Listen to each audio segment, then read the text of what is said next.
بچه‌ها سلام، امیدوارم حالتون خوب باشه. ما تو ریاضی نهم فصل 2 بحث قدر مطلق یه رابطه خیلی مهم داریم به این صورت: رادیکال x به توان 2 مساوی قدر مطلق x. این به چه معنیه؟ به این معنی که هر عبارتی که زیر رادیکال به توان 2 برسه، یعنی مربع بشه، باید حتما اون عبارت داخل قدر مطلق باشه. حالا میخواد عدد باشه، عبارت رادیکالی باشه، عدد منفی، مثبت، کسری یا هر چیز دیگه‌ای باشه. دو تا مثال زدیم.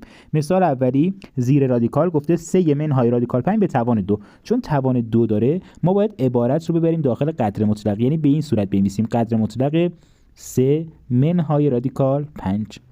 خب این قدر مطلق رو باید حساب کنیم، ببینیم حاصلش مثبت میشه یا منفی میشه یا صفر. اگر مثبت شد که خودش رو بنویسیم، اگر منفی شد عبارت رو قرینه کنیم. یکی از راههایی که ما میتونیم بفهمیم اینه که هر دو تا عدد ما رادیکال داشته باشه. الان 3 رادیکال نداره، اما در ازای 3 میتونیم بنویسیم رادیکال 9، چون رادیکال 9 همون 3 هست منهای رادیکال 5. الان ببینید حاصل رادیکال 9 منهای رادیکال 5 رو چجوری بفهمیم؟ ما میایم علامت عدد بزرگتر رو ملاک قرار میدیم. عدد بزرگتر چیه؟ رادیکال 9 دیگه. وقتی علامت نداره چیه؟ یعنی مثبت. چون عدد بزرگتر مثبته، پس کل این عبارت هم حاصلش میشه مثبت. و میدونیم قدر مطلق وقتی مثبت باشه باید خود عبارت رو بنویسیم، یعنی یا خود رادیکال 9 منهای رادیکال 5 رو بنویسید یا 3 منهای رادیکال 5 رو بنویسید. حالا من 3 منهای رادیکال 5 رو مینویسم.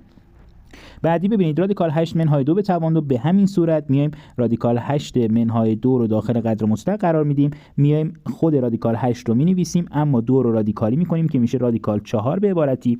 مجدد ببینید رادیکال 8 منهای رادیکال 4 باز هم عدد بزرگتر رادیکال 8 و باز هم جواب این عبارت میشه مثبت، چون رادیکال 8 مثبته، ملاک عدد بزرگتره و وقتی قدر مطلق مثبت باشه باید خودش رو بنویسیم، یعنی خود رادیکال 8 منهای 2 رو مینویسیم.